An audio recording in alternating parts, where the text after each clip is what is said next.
Sem dúvida alguma, os tempos são chegados, os tempos já chegaram. E observamos hoje uma sociedade aturdida, uma sociedade sem referências. Refletindo acerca da questão 775 do Livro dos Espíritos, quando Allan Kardec indaga as entidades amorosas a respeito do que aconteceria com a sociedade caso a família sofresse uma dissolução. E a resposta dos espíritos é categórica, é contundente, quando eles nos informam que a dissolução dos laços familiares provocaria, no seio da nossa sociedade, uma recrudescência do egoísmo. E é o que testemunhamos nos dias de hoje. Refletindo ainda sobre as épocas remotas dos gladiadores, quando os homens se preparavam para o combate e se revestiam de armaduras para lutar até a morte, observamos nas ruas das grandes cidades que as armaduras hoje têm 4 rodas, que as pessoas se empoderam dentro de um veículo e saem para as vias públicas, onde cada qual, à sua maneira, reflete claramente a falta de educação moral, a falta de ética, principalmente a falta de espiritualidade. Sendo assim, os homens se digladiam, aturdidos, perturbados, refletindo na rua aquilo que eles também terminam por esparzir dentro das suas casas, junto com as suas famílias e também junto com os seus filhos. Nós outros, pais, avós, é claro, preocupados com os nossos filhos, entendemos que é urgente promover para eles uma educação acadêmica que lhes garanta o futuro, que lhes traga um poupudo salário, para que os nossos filhos, assim, com uma conta bancária poupuda, possam garantir a própria felicidade, como a maioria das pessoas entende ser. Equivocados estamos, pois hoje, mais do que nunca, o homem tem necessidade de Jesus. Hoje, mais do que nunca, o homem tem sede de amor, de compreensão e principalmente de esperança, visto que o número de suicídios juvenis cresce a cada dia. Crianças se suicidam, jovens se suicidam, e os pais impotentes e completamente aturdidos não sabem o que fazer para lidar quando aquele ser que eles embalaram no berço, de repente surge na adolescência, na pré-adolescência e na idade juvenil, como um ser absolutamente desconhecido, como se eles nunca tivessem compreendido e vivenciado experiências com esse ser que surge novo e diferente, com atitudes e com ações totalmente contrárias àquilo que os pais entendem ser uma atitude equilibrada e uma atitude de alguém educado. As pessoas andam ocupadas, é preciso ganhar dinheiro, é preciso promover o progresso da família, é preciso adquirir um carro novo, uma casa nova, mas os nossos jovens e as nossas crianças hoje seguem sendo educados pelo Google. Tem como babá e acompanhante, muitas vezes, o WhatsApp, o Facebook. E para aquele que se dedicar a pesquisar, quando retornar ao seu lar esta tarde, e escrever a palavra suicídio no Facebook, vai ter a oportunidade de navegar em algumas páginas que cultuam o suicídio, que incentivam o jovem ao autoextermínio. Ou seja, no Google, no Facebook, os nossos filhos, mesmo que nós entendamos que eles estão protegidos sob as paredes e sob o teto do nosso lar, eles estão fragilizados, estão vulneráveis, porque do mundo exterior todos os tipos de convites, todos os tipos de propostas ilusórias chegam ao coração dos nossos filhos. E os pais sentem-se reféns da situação. E muitos me indagam, quando temos a oportunidade de conversar, o que é que eu faço para que o meu filho não fique até altas horas da noite na internet? Eu confesso que não há muito o que fazer quando o limite já não foi colocado desde a infância. Eu confesso que fica difícil fazer com que um jovem largue alguns hábitos se ele já tem na permissividade dos pais a carta de alforria e de libertação para que ele faça o que deseja da própria vida. Sendo assim, quando nos indagamos o que fazer e quando andamos à cata de novidades para promover a educação dos nossos filhos, porque nós somos assim. Quando a dor bate à porta da nossa casa, é claro, nós queremos o alívio imediato para as nossas dores e para as dores daqueles a quem amamos. Então, iniciamos a busca. Eu preciso de uma novidade, algo que resolva um processo que se tornou crônico, justamente pela longevidade que caracterizou o meu abandono da companhia dos meus filhos, da minha presença no lar, e hoje eu preciso resolver esta situação.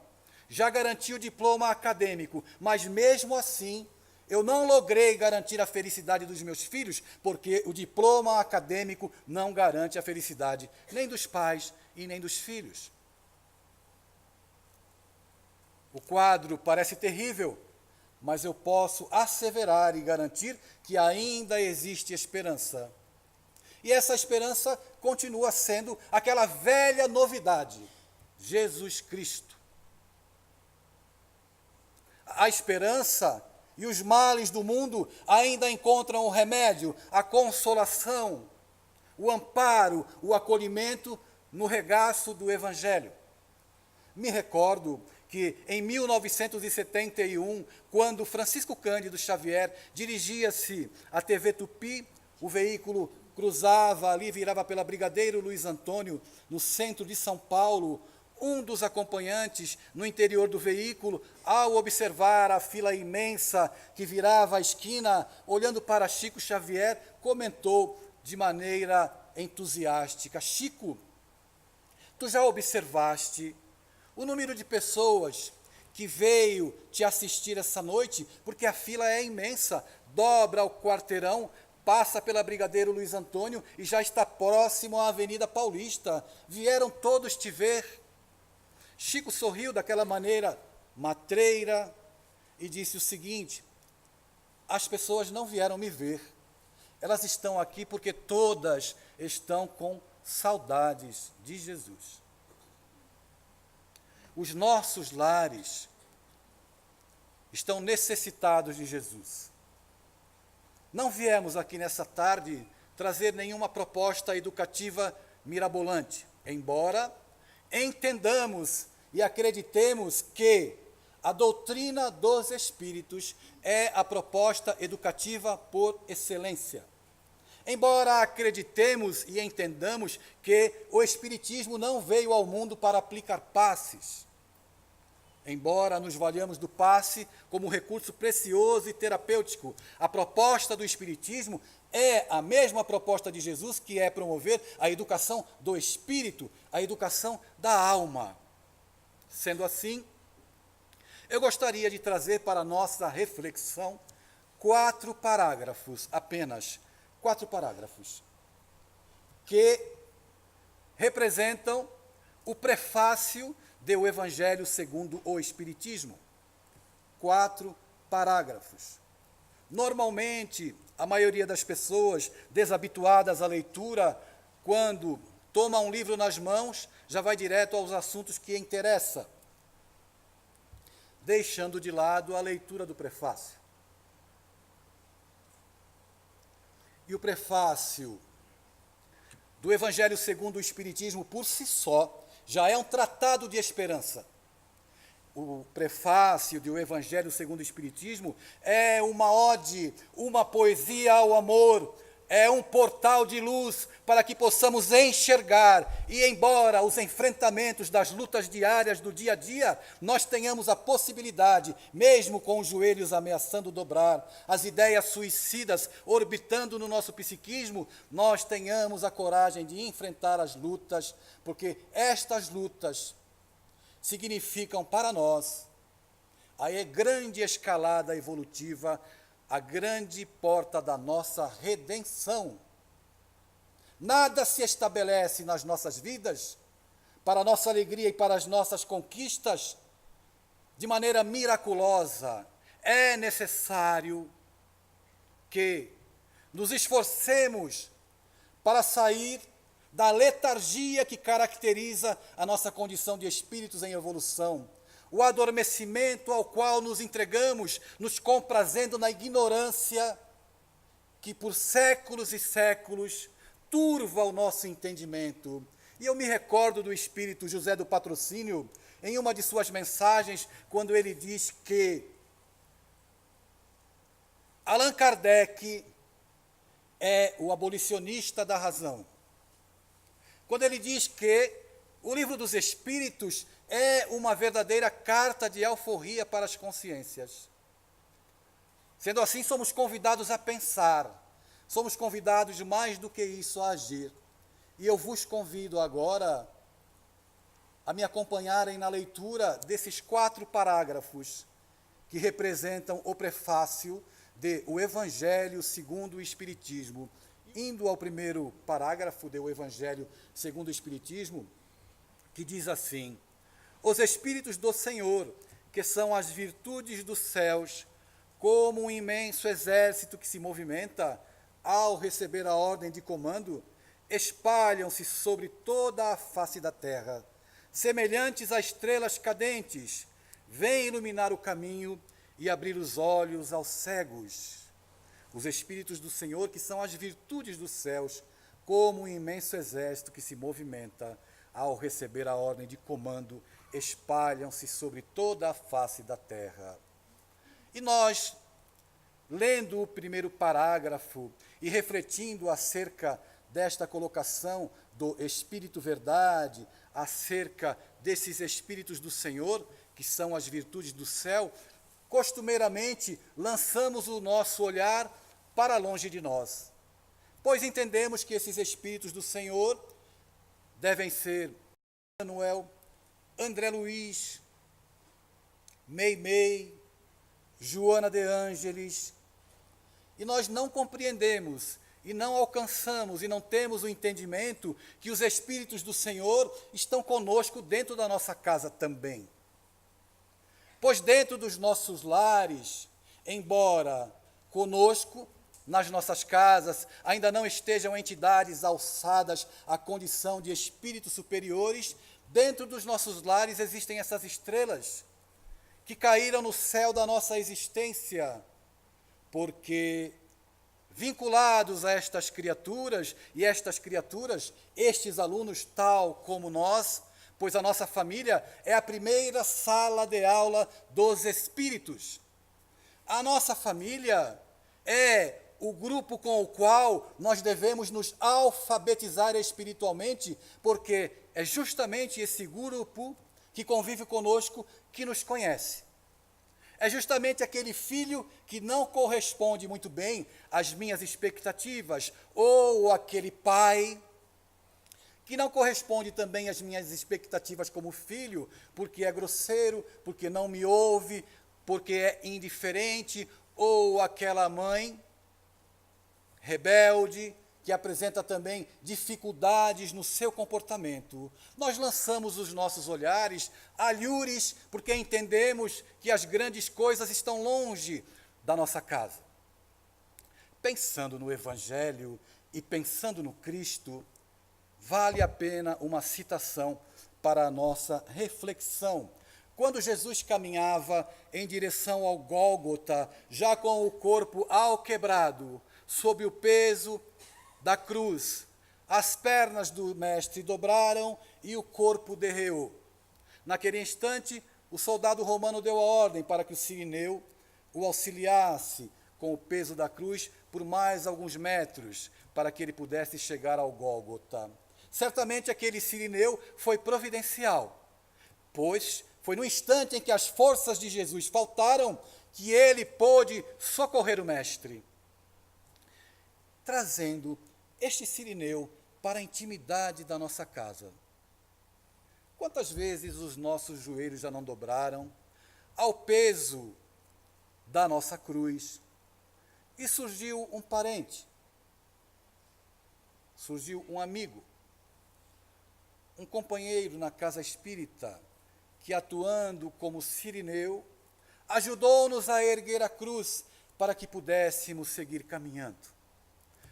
Em quantas oportunidades a revolta ameaçou instalar-se na intimidade da nossa alma e Deus enviou o cirineu através de uma frase da esposa, ou de um abraço do filho, ou até mesmo de um telefonema de um amigo. E nós poderíamos ir ainda mais longe e nos indagar se nesse momento da nossa encarnação o cirineu não é o espiritismo. Será que hoje que estamos reunidos aqui nessa escola de almas, a comunhão espírita não é o cirineu da nossa existência? Auxiliando-nos a nos erguer espiritualmente para seguirmos na vida, enfrentando os embates? É claro que sim.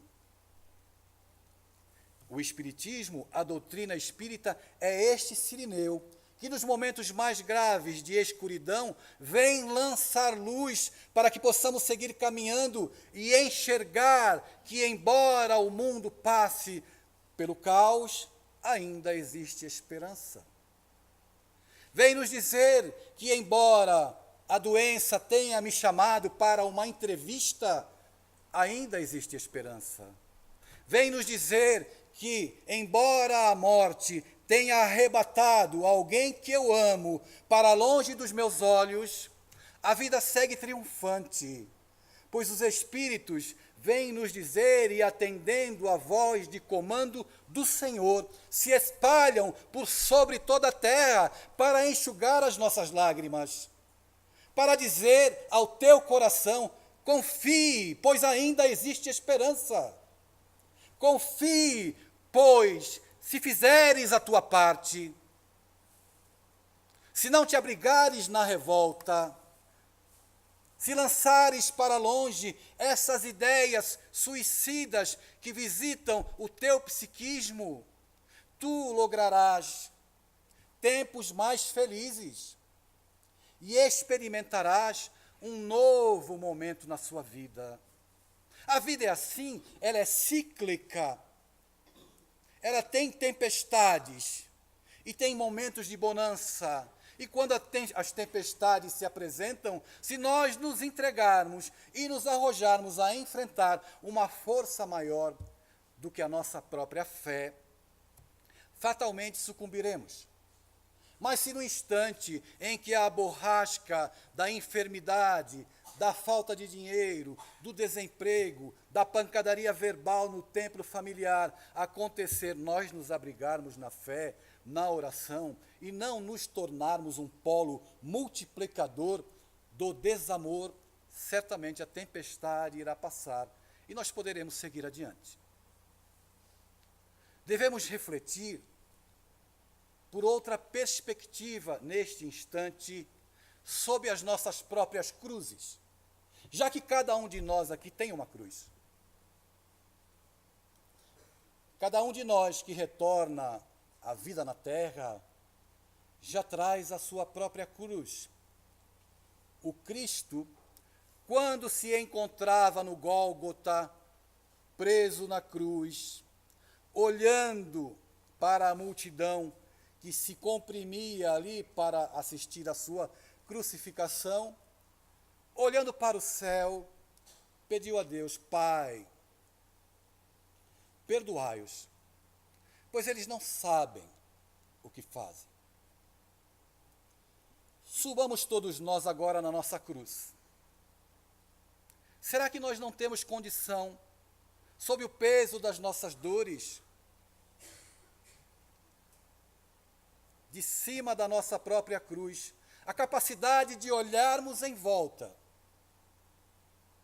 para aqueles que hoje promovem a nossa desestabilização emocional, aqueles que nos alfinetam, seja no lar, no setor de trabalho, ou em casa, ou no centro espírita, perdão.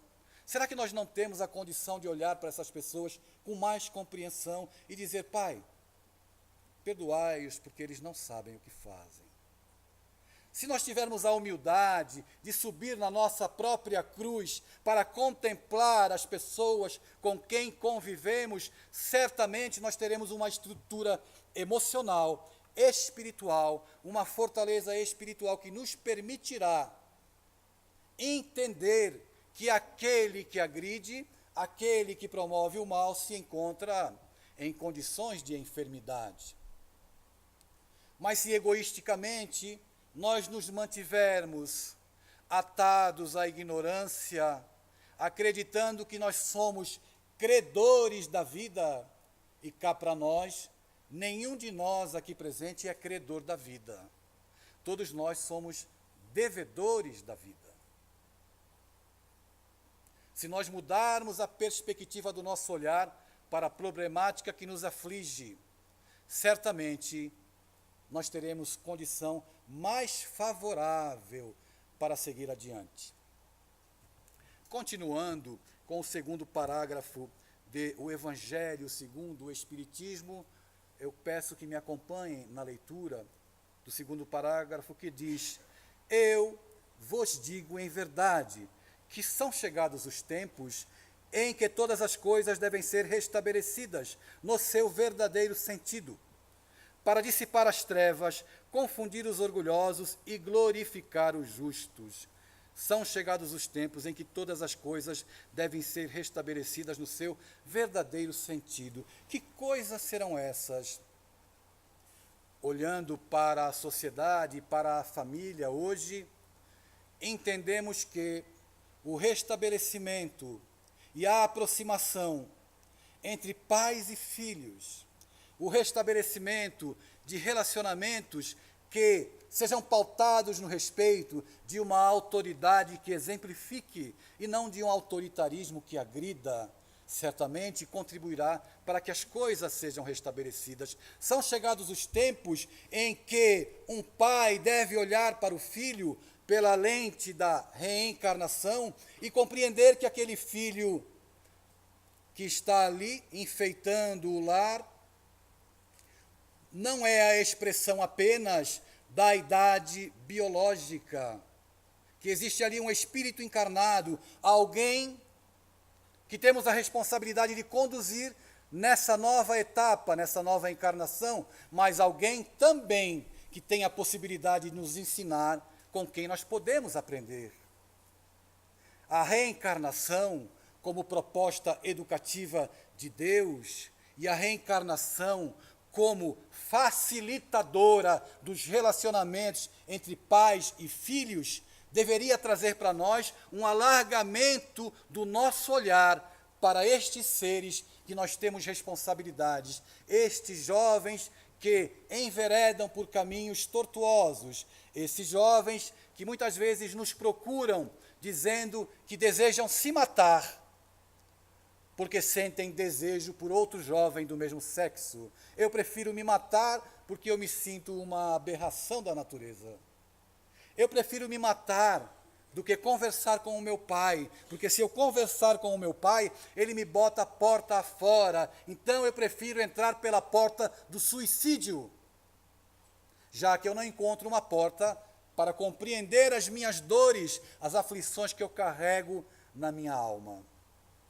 Esses jovens que muitas vezes nos procuram, alegando que têm um sonho, diferente do sonho do próprio pai e da própria mãe. Mas, muitas vezes os pais, isso dito pelos jovens, não é teoria minha, isso dito por eles nos encontros que nós promovemos, muitas vezes eles deixam de seguir os próprios sonhos para atender os sonhos dos pais.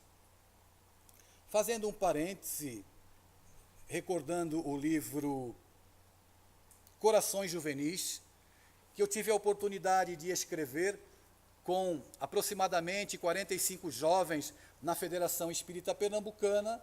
Esse livro transformou-se num livro de perguntas e respostas. E os jovens de Pernambuco, que não são diferentes dos jovens de Brasília, me indagavam as seguintes questões para exemplificar. Quais as consequências espirituais para quem pratica o sexo virtual? Com quantos anos eu devo começar a transar? O uso de piercings e tatuagens traz consequências espirituais para a minha vida? Por que alguns pais, quando se separam dos filhos também? Existe o ficar espírita? Essa pergunta é interessante. Existe o ficar espírita? Eu confesso a vocês que antes de começar a escrever esse livro, eu tinha muito cabelo. E que o cabelo foi caindo à medida que eu lia as questões propostas pelos jovens. E uma muito interessante, que eu conversei ontem à tarde com os jovens aqui na comunhão, diz o seguinte: veja se isso é pergunta que alguém faça para alguém que goste. É uma falta de respeito total, uma questão como essa. Eles me indagaram de maneira maquiavélica. A união de duas pessoas do mesmo sexo está de acordo com a lei de progresso do Livro dos Espíritos? Eu chamei Allan Kardec para responder. Allan Kardec não apareceu. O cabelo caiu, chamei Leon Denis, que também não veio, e eu tive que me virar, buscando nas obras de Chico Xavier, Vida e Sexo, e tantas outras, a resposta para esses jovens. Por que é que eu estou citando este livro e estas questões? Porque essas dúvidas, eles poderiam perfeitamente perguntar para os pais, mas não perguntam. Eles poderiam perfeitamente, no momento de aflição, ou no momento em que uma ideia suicida lhes visita o psiquismo, procurar o pai e a mãe como o abrigo, mas eles não procuram, porque a maioria dos papais e das mamães hoje em dia fala com os filhos, poucos conversam. A maioria dos papais e das mamães não tem muito tempo para os filhos, infelizmente. Poucos conversam, muitos falam. Se não conversamos, não conhecemos, não identificamos, não sabemos quem são esses espíritos que estão conosco dentro do nosso lar. Estamos aqui sendo a palmatória dos papais e das mamães? É claro que não. Estamos aqui alertando e dizendo e gritando em bom tom que ainda existe esperança. E que a esperança é uma realidade, porque o amor está presente. E nós precisamos implementar. Nós precisamos estar juntos. Nós precisamos ir onde os nossos filhos estão. Nós precisamos nos sentar. É preciso colocar a bunda no chão com as crianças. É preciso acompanhar os filhos, ir a um show, estar presente, incentivar, ir buscar, conversar sobre sexo, sobre sexualidade. Os nossos filhos precisam de formação espiritual. Porque a acadêmica eu tenho certeza que os pais, os papais e as mamães já garantem. Mas eles precisam conhecer esse jovem Jesus, eles precisam conhecer esse ser que primou pela rebeldia, porque não existiu jovem mais rebelde que Jesus na face desse planeta. Não existiu um ser que propôs uma revolução para a humanidade quando pediu aos homens que se amassem uns aos outros. Não existiu um jovem que promoveu a maior rebeldia do mundo, que até hoje nos incomoda, porque ele pede para que perdoemos aqueles que nos ofendem. Esse é o jovem Jesus. Esse é o ser, o jovem rebelde, que precisa ter contato com os nossos filhos. É profilático, é preventivo contra o suicídio, contra o aborto, contra as drogas. Uma criança evangelizada hoje é um perturbado a menos na fila do passe amanhã.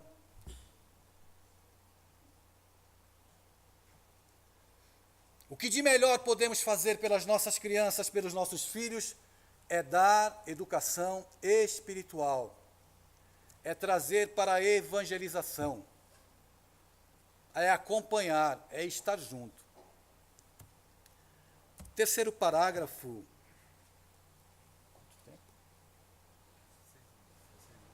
O terceiro parágrafo do Evangelho segundo o Espiritismo nos diz o seguinte: as grandes vozes do céu ressoam como o toque de trombeta, e os coros dos anjos se reúnem. Homens, nós vos convidamos ao divino concerto, que vossas mãos tomem a lira, que vossas vozes se unam e num hino sagrado se estendam e vibrem de um extremo do universo ao outro.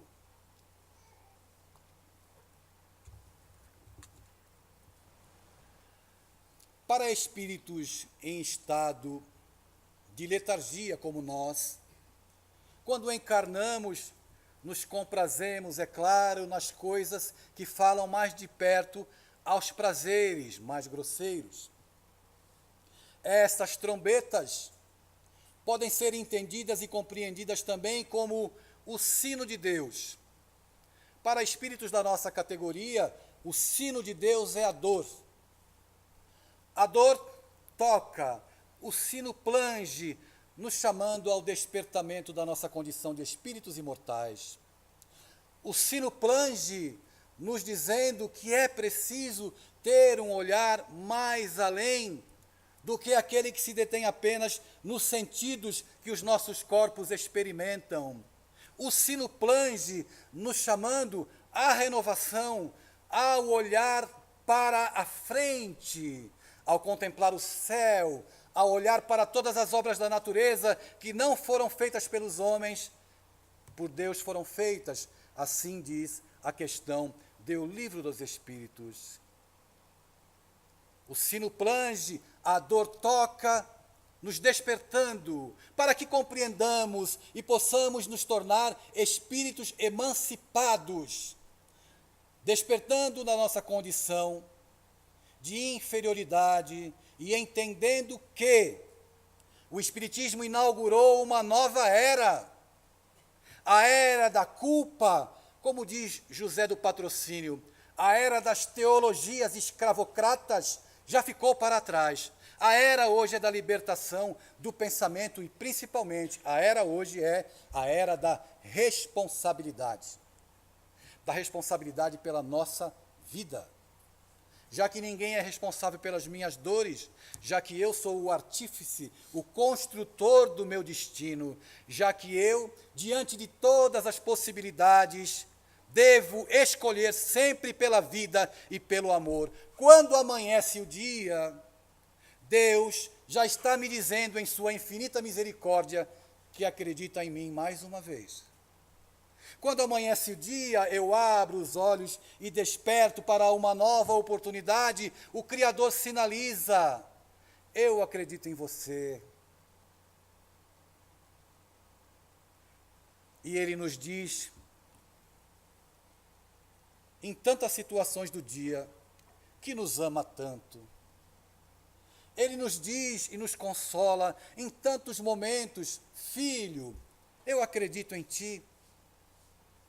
Ele nos diz, através do Evangelho, que se nós nos esforçarmos, se nós nos sentarmos à beira da fonte, como a mulher samaritana no poço em Betsaida, e bebermos da água que Ele tem para nos oferecer, a água viva do Evangelho, nós poderemos nos tornar novas criaturas. E a água viva hoje, que a comunhão espírita nos oferece, é essa água do conhecimento libertador, é essa água que consola, para que amanhã possamos nos tornar fontes também.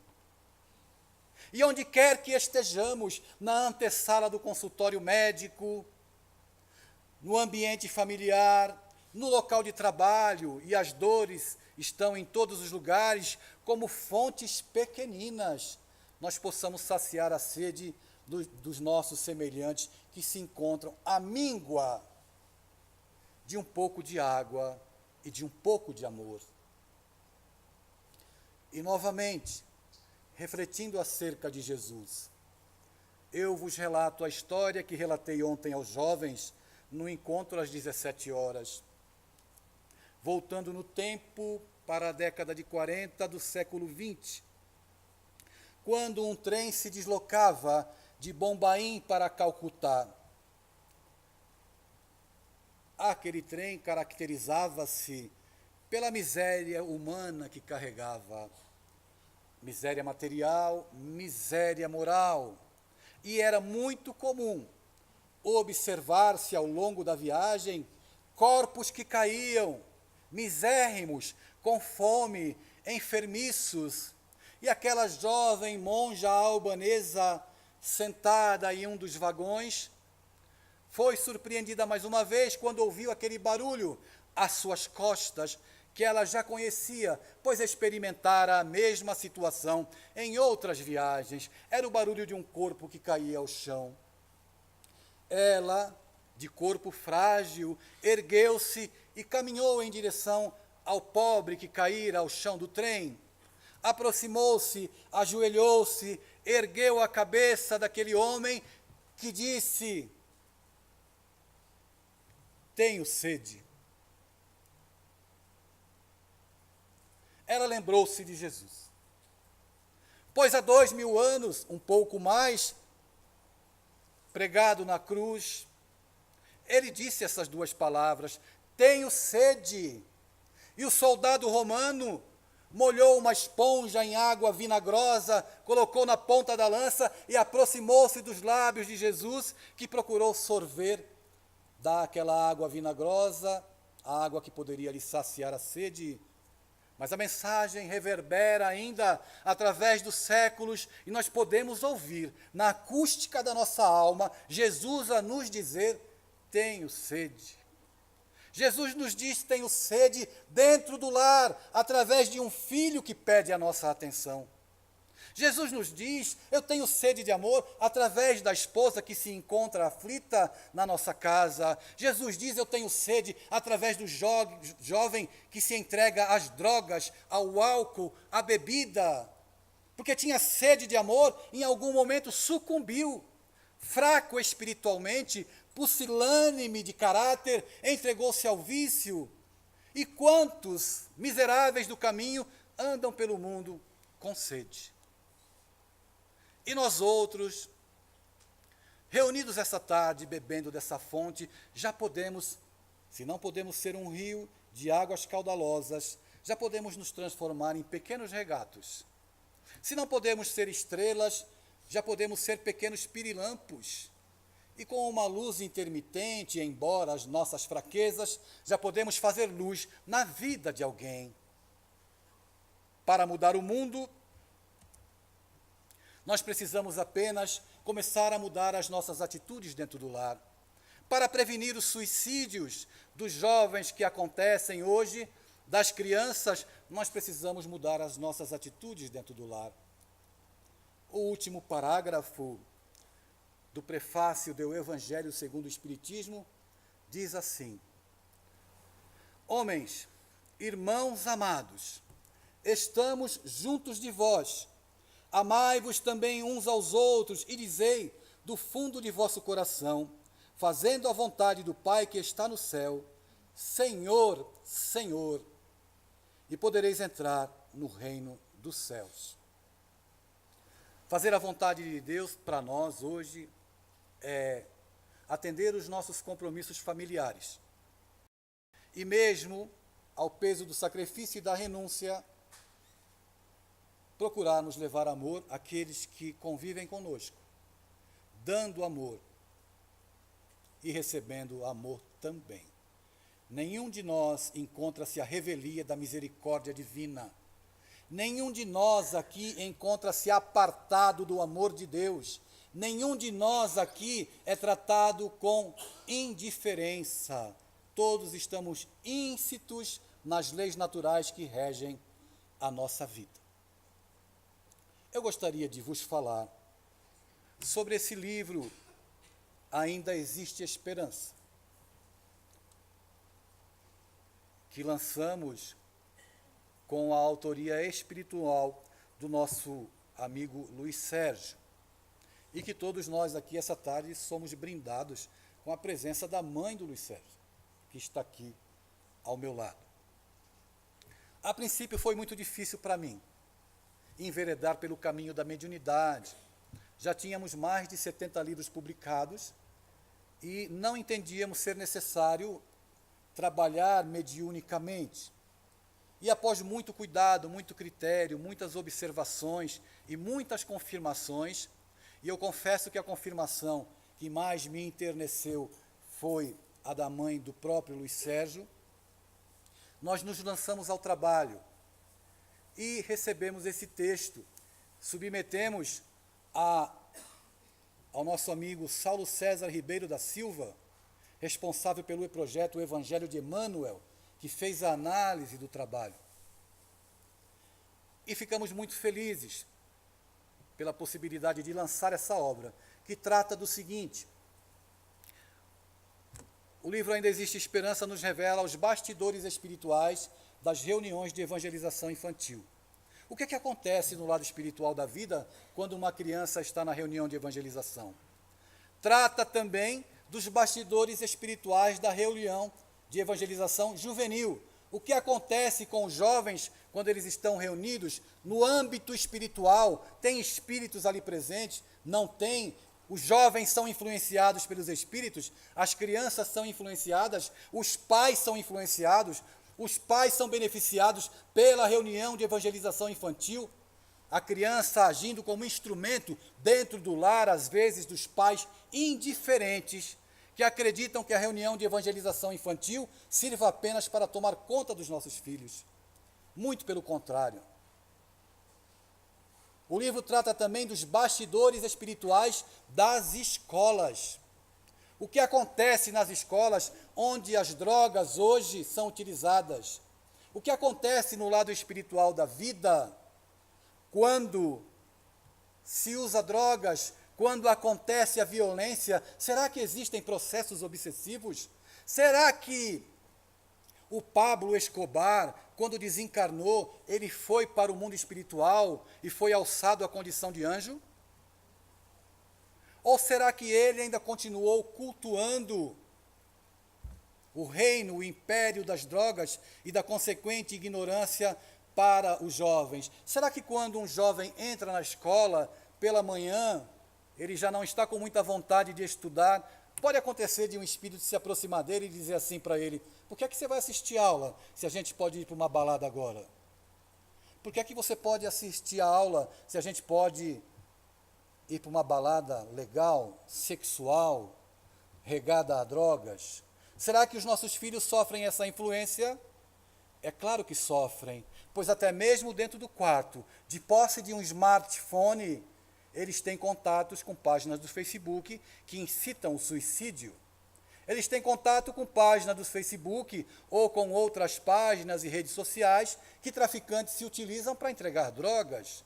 Ou estão acessíveis a pedófilos, a tarados, a desajustados, a mentes perversas.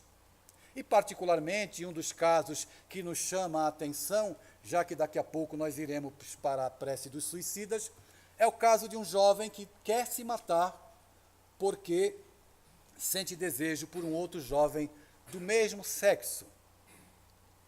E à noite, quando ele adormece e sai do corpo, Luiz Sérgio, Zoel e Augusto vão conversar com esse jovem, que, chorando, em estado de desespero, diz para Luiz Sérgio, para Augusto e para Zoel, que ele é uma aberração da natureza, porque sente desejos por outro garoto como ele, e quer se matar. E, em estado de desespero, diz: mas eu sou gay. E os espíritos amigos, esclarecendo, dizem assim: você não é gay, você está gay na presente encarnação. Hoje eu estou homem, hétero. Na próxima encarnação eu estarei com uma condição consoante às minhas necessidades evolutivas. nós outros não temos a condição de compreender o que se passa na intimidade da alma de qualquer criatura. Nós não temos condição de sondar. Deus nos sonda, como diz o Salmo 139. Senhor, eu sei que tu me sondas. Desde que eu me levanto, que eu me movimento, tu me sondas. Mas nós não sondamos a Deus. Portanto, esclarecendo o jovem e lançando mão do conhecimento que o livro dos Espíritos oferece, eles dizem assim para o jovem que quer se suicidar: não é o corpo que ama, quem ama é o espírito. E muitas vezes as pessoas buscam e procuram a complementação afetiva, psicológica, aquela que lhes complete. Portanto, o livro, que eu não vou seguir narrando o seu conteúdo, faz todas essas abordagens para papais, para mamães, para jovens. O livro não é só para jovens, o livro não é só para adultos, o livro é para toda a família, o livro é para quem educa, para professores, para todos, enfim. Ficam todos convidados a conhecer esse novo trabalho do amigo espiritual Luiz Sérgio. Gostaria de deixar como mensagem final uma colocação muito clara de que a vida sempre triunfa, de que vale sempre a pena viver, de que vale a pena se esforçar, se entregar, buscar na família a base, a sustentação para seguirmos adiante, mesmo que essa família não seja a perfeita, mesmo que não tenhamos a família como entendamos deveríamos ter, mas estamos situados junto a espíritos com os quais devemos crescer, aprender e amar. Que nós possamos então buscar no horizonte que o Espiritismo nos oferece, como o sol para as nossas almas, o sol para as nossas vidas, o fortalecimento para seguirmos adiante. Cada qual, como disse há pouco, tem a própria cruz. Se formos à maternidade agora, a maternidade se caracteriza sendo um verdadeiro viveiro de cruzes, de criaturas que voltam ao mundo para aprender, para crescer e para evoluir. Mas afirmamos em bom tom, ainda existe esperança e sempre existirá esperança, porque se conseguirmos buscar da água, do conhecimento e do amor, trilharemos um caminho muito mais feliz. Recordo-me de Jesus, mais uma vez, no encerramento da nossa abordagem. Quando o Mestre, no diálogo inesquecível com Maria de Magdala, que o procurou, ela lhe diz: Senhor, carinhosamente ele a chama pelo nome, Maria. Senhor, tu me conheces. E ele redargue amorosamente: Ego bonos pastor sum, eu sou o bom pastor, e o bom pastor conhece todas as suas ovelhas, não estranhes que eu te chames pelo nome. Senhor, se tu me conheces. E ele diz amorosamente: ama. Amar a quem, Senhor? Ama os teus filhos, Maria. Mas, Senhor, desgraçada de mim, desventurada de mim, que já varei meu útero 1000 vezes e não logrei a ventura de ser mãe. Ama. Ama os filhos que não têm mãe, as mães que não têm filhos, os desditosos do caminho, os filhos do Calvário. Ama. Senhor, ama. Se tu amares, eu te darei a palma da vitória. E ela sai daquele encontro e ama. E Jesus, após a crucificação, aparece para ela pela primeira vez. E ele diz: ama. E no final da existência, sucumbindo à lepra, no encontro inolvidável com Jesus, que paira sobre as águas em Cafarnaum, indo ao encontro dela, ele diz a Maria de Magdala: vem, Maria, vem para o meu reino, porque muito amaste. Que nós outros, no final dessa nossa existência, sem nenhum ato heróico, mas com dedicação e firmeza dentro do nosso lar, ao retornarmos para o mundo espiritual, possamos ser recebidos com a seguinte frase: sê bem-vindo ao meu reino, porque muito amaste. Muita paz.